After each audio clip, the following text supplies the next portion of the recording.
On va essayer de respecter l'ordre du programme et donc donc c'est le professeur Dominique Farge qui va ouvrir la journée et je pense que tout le monde ici la connaît, qu'elle n'a pas besoin d'introduction. Madame professeur Farge, à vous la parole.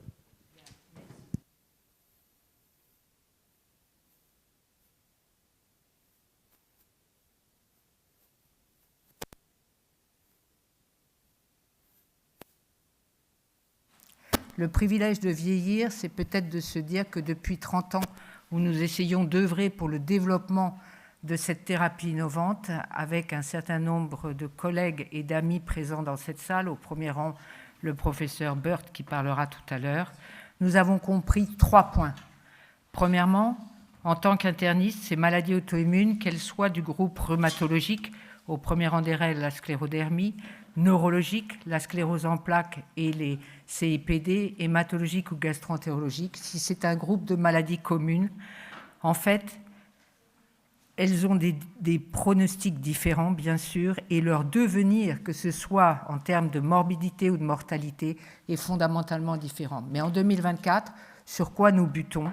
Savoir bien définir ce que c'est que l'activité de la maladie, différencier ce que c'est d'une poussée de la progression inéluctable, notamment dans la CEP, et le différencier des séquelles liées à la maladie préexistante. Et c'est un point essentiel dans l'analyse des résultats des études.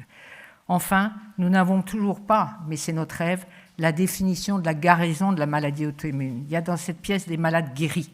Et c'est ça qui est notre force à tous, d'arriver à en traiter plus et à savoir tôt comment on va sélectionner les bons patients. Et finalement, dans le suivi de ces patients, différencier rechute, progression, savoir aussi que l'examen clinique est différent des marqueurs biologiques. Et tout cela nécessite une organisation dans le planning des études extrêmement lourde. Oui, c'est acquis.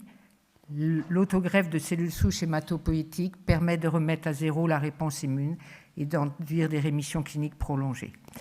Enfin, tout dépendra de la sélection des patients, de l'effet centre, et on va le voir, et du type de conditionnement. Et au bout du compte, pourquoi nous sommes et nous travaillons en binôme, en mettant les spécialistes de la maladie de tous horizons avec les hématologues, ce qui n'est pas toujours évident à réunir, mais il existe des centres, et Matec en est un exemple, c'est une plateforme où on travaille ensemble de manière à évaluer de manière multidisciplinaire l'indication et ou le suivi du patient, à collecter le registre, et je salue notre équipe du CRMR Matec et ceux qui, dans les centres, participent à la collection des données, et nous essayons d'établir des guidelines. Donc ce qui n'était qu'une hypothèse il y a 20 ans par Radbrook, qui imaginait à l'époque dans ce papier fondamental que oui, il est possible, grâce à des thérapies ciblées, déterminées contre des déterminants antigéniques spécifiques de chacune des cellules impliquées dans l'activation chronique de cette réponse auto-immune, qu'il s'agisse de la lignée T, B ou des plasmacelles, associée à une chimiothérapie intensive plus ou moins profonde, d'éradiquer cette activation chronique de la maladie auto-immune et de permettre de voir une remise à zéro du système immunitaire. Ceci a été démontré au fil des ans selon un concept mis au point par Paolo Murao, et vous voyez ou vous ne voyez pas que les 15 premières années de pratique de l'autogreffe dans la sclérose en plaques, dans les maladies rhumatologiques ou dans les maladies digestives ont permis de confirmer que oui, la chimiothérapie intensive permet d'éliminer ces cellules autoréactives T ou B. On réinjecte des cellules conservées en essayant de ne pas réinjecter trop de cellules autoréactives résiduelles, et on va voir réémerger à partir de la moelle osseuse des cellules naïves qui vont qui vont migrer en périphérie, aller aux organes lymphoïdes et au thymus, et avoir une rééducation thymique avec la réinstallation d'une réponse immunitaire de novo, dont on sait maintenant qu'elle a une fonction T suppressive et B augmentée avec des cellules T et B non pathogéniques. Aussi, Doron Rimard nous montrera tout à l'heure comment, au fil du temps, c'est le privilège de vieillir, eh bien, nous sommes passés de l'immunophénotypage à l'analyse du répertoire par spectral typing, à l'utilisation des techniques de NGS qui permettent, par l'analyse du transcriptome, de prévenir et de prévoir ici, au moment de la sélection des patients, comment et quels sont ceux qui répondent. Quid de l'activité ? L'activité en France, Ce fameux registre que Pauline vous présentera et auquel tous participent a pu se structurer grâce au CRMR. Il a été conçu avec Manuela Badoglio et Zora Marinovic, et je les remercie. Et au fil des ans, construit sur le modèle de l'EBMT, nous avons pu, vive la France, cocorico, colliger grâce à tous 238 patients. Alors qu'est-ce qui se passe en 23-24 ? Il y a eu le Covid, mais la France a tenu le coup, car nous avons continué à greffer, contrairement à certains pays européens, les sclérodermiques, parce que c'est une maladie mortelle. Nous avons différé les indications dans la CEP, et vous voyez qu'on a continué à travailler, à se réunir, mais il semble que notre activité stagne. Pour autant, elle se diversifie. Et on voit que 2023-2024, on a quand même discuté moins de cas, on les discute trop, on les discute parce qu'ils sont peut-être plus graves ou qu'on a perdu les bonnes habitudes. Et surtout, on a greffé 2 fois moins. On a greffé 2 fois moins parce qu'il y a d'autres approches thérapeutiques, on en rediscutera dans la journée.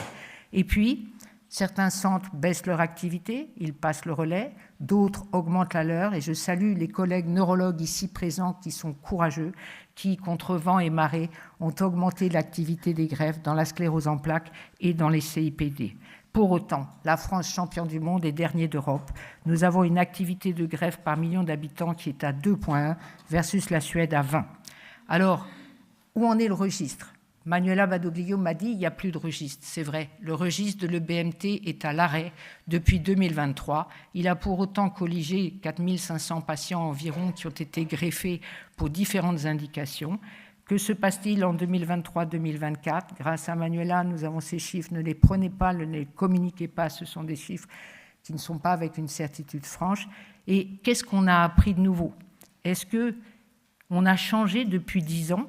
Depuis ce premier papier fondamental avec 900 patients du registre qui ont permis de montrer que oui, des malades qui avaient 60% de survie sont passés à 90-80% et que oui, la survie sans progression est améliorée.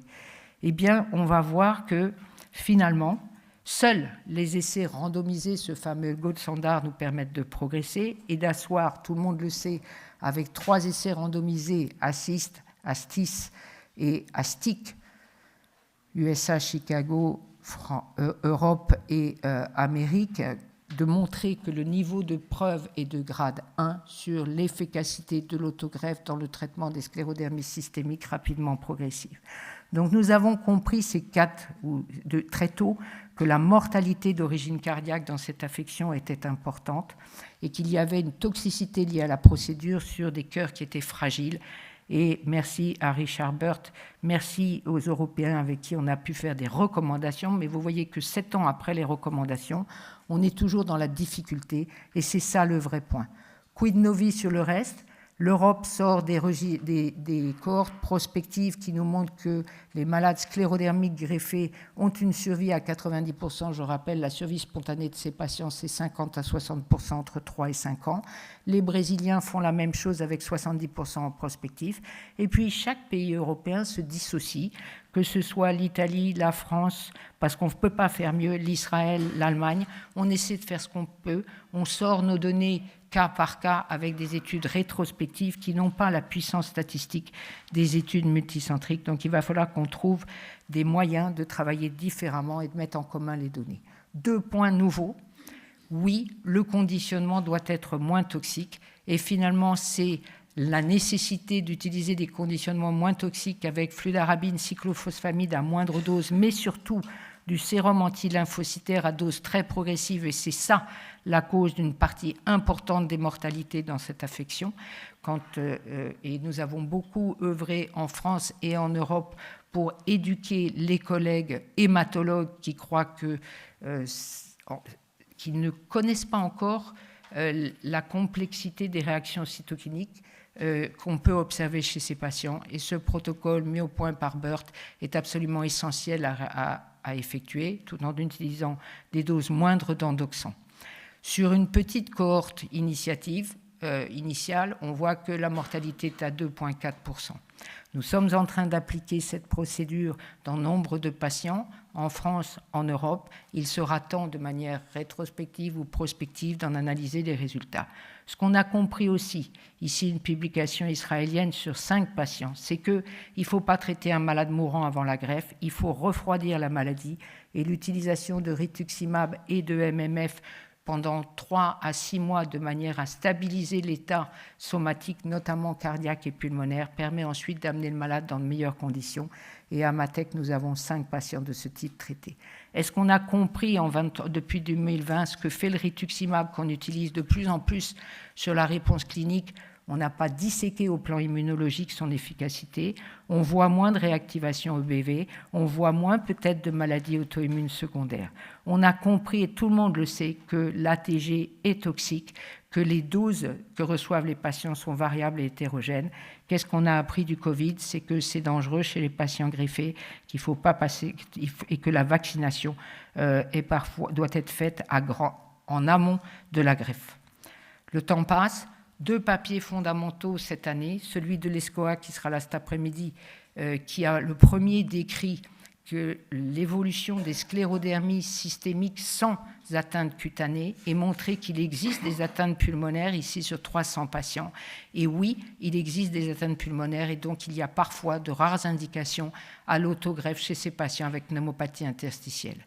Oui, nous avons compris que les malades peuvent mourir d'hémorragie digestive si on n'a pas regardé avant la greffe cette télangiectasie qui permet, sur cette publication israélienne encore, de voir après l'autogreffe régresser cet aspect de GAVE chez les patients. Sur la sclérose en plaques, très attendue dans la pièce, nous savons tous depuis 2027, grâce aux essais italiens et nord-américains, que il y a et de nombreuses méta-analyses que lorsque l'on compare la pratique de l'autogreffe au traitement classique, même de haute intensité, comme les appellent les neurologues, et ou au placebo, eh bien, seul l'autogreffe permet d'obtenir une évolution sans activité, sans progression du handicap et sans nouvelles lésions à la MRI, avec un IDA à 83% à 2 ans. Vous voyez ici ce papier fondamental. Ceci a permis, dans le détail, et n'a pu être effectué que sur des cohortes prospectives avec peu d'essais randomisés. Le premier essai européen, il y a plus de 10 ans, qui n'avait que 21 patients, dont 4 Français, Cocorico, on y est arrivé. Et puis l'essai de Burt, qui est sans discussion. Vous voyez que les patients sous traitement classique versus autogreffe, qu'il s'agisse de l'évolution sans progression ou du temps jusqu'à la première rechute, tout à l'heure nous en parlerons.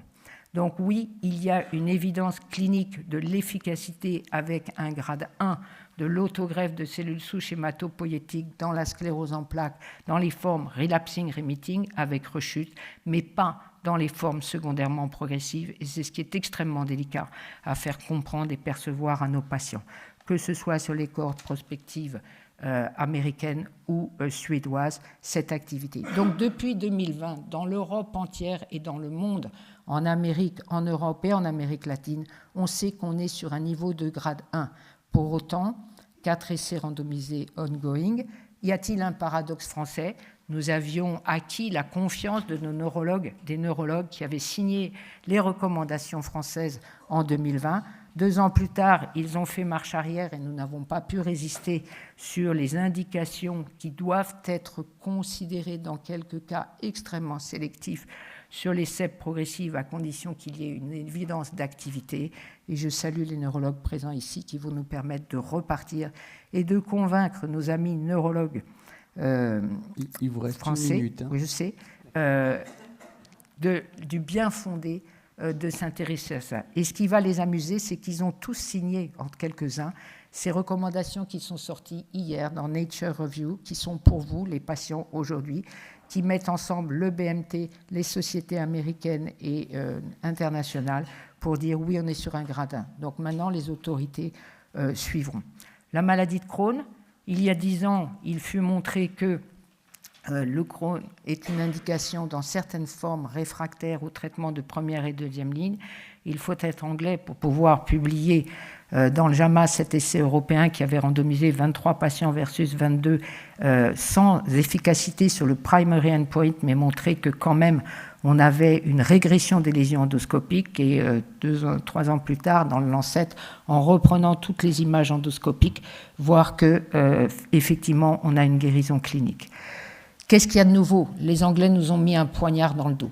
Ils ont produit, comme toujours, une étude randomisée, prospective, où ils ont, dans 9 centres, essayé de comparer la greffe précoce versus le traitement classique. Pour des raisons qui n'ont pas été expliquées, cet essai a dû être arrêté après 13 patients, compte tenu d'une toxicité extrême, avec des événements indésirables qui allaient de l'insuffisance rénale aiguë à la thrombopathie microangiopathique et avec 2 décès chez ces patients, ce qui a désintéressé l'ensemble de la communauté. Et j'en ai fini, Chairman, pour vous dire, et si tout ça n'était pas aussi une question de compétition avec les biothérapies qui sont si faciles à administrer pour repousser la maladie. Vous voyez le coût moyen d'une biothérapie par an face au coût d'une greffe qui est de 445 000 €. Et maintenant, chacun se tourne vers les CAR-T. Arrêtons de rêver, on verra cet après-midi ce que c'est que la réalité des CAR-T. Donc encore une étude de Bird qui montre qu'en Amérique comme en Europe, eh bien, si on considère la survie sans progression et le NIDA qui est le gold standard de l'évolution pour ces patients neurologiques, on voit quand on compare en termes de coûts que c'est 1/3, 2/3. Donc je remercie dans les temps avant tout les patients qui depuis 30 ans sont venus envers et contre tout et beaucoup ont été améliorés et on les remercie. Mes 2 camarades de jeu qui me supportent depuis 30 ans, Richard, avec qui j'ai travaillé pendant 2 ans sur la Bible de la greffe, mais il va falloir le remettre à jour, et c'est pour ça que la génération actuelle et tous les collègues de Matec au premier rang qui prennent le relais sauront, j'en doute pas, œuvrer à l'édition numéro 2, et on les y aidera. Et puis le groupe européen. Je vous invite à lire ce livre, qui est celui de la première rédactrice en chef du New England, qui nous explique comment les compagnies pharmaceutiques orientent parfois les résistances que nous rencontrons sur le terrain. Mais en un mot, merci.